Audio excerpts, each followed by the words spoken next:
Jungle.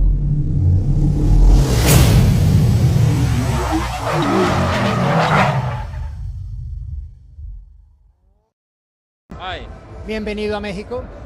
So, first of all, it seemed a lot was going on Max's side of the garage this morning in practice.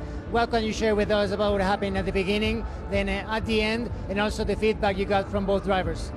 Yeah, look, I mean, they've resurfaced part of the track. It's always great to be back in Mexico, and massive support for the team, and particularly, obviously, Checo.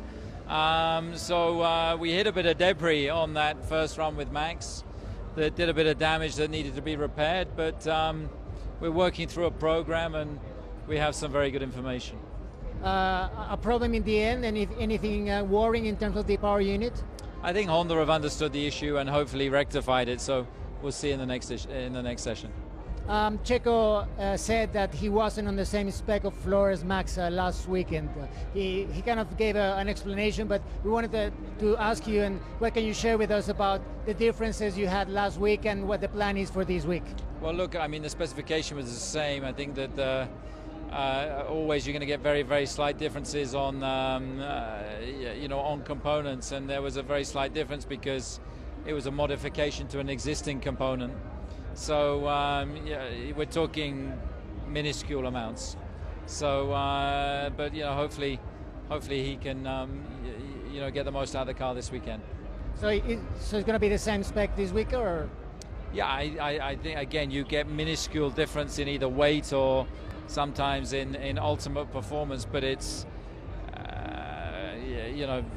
time. It would be very difficult to measure. Micro error, let's say. Yeah. So finally, McLaren, against what they said last week, decided to go for this write-up review. What do you expect? I mean, how can they bring up any new evidence after what we saw last week? Well, look, I don't think we see any new evidence, but they have their right to the review, and they've invoked that, so that's their business. But I thought Max did a great job last weekend, and the rules are very clear. You can't overtake a car off track. A bit of a mental fight between McLaren against Red Bull? I mean, we don't see it like that. We're just focused on what we're doing on track. What others do is down to them.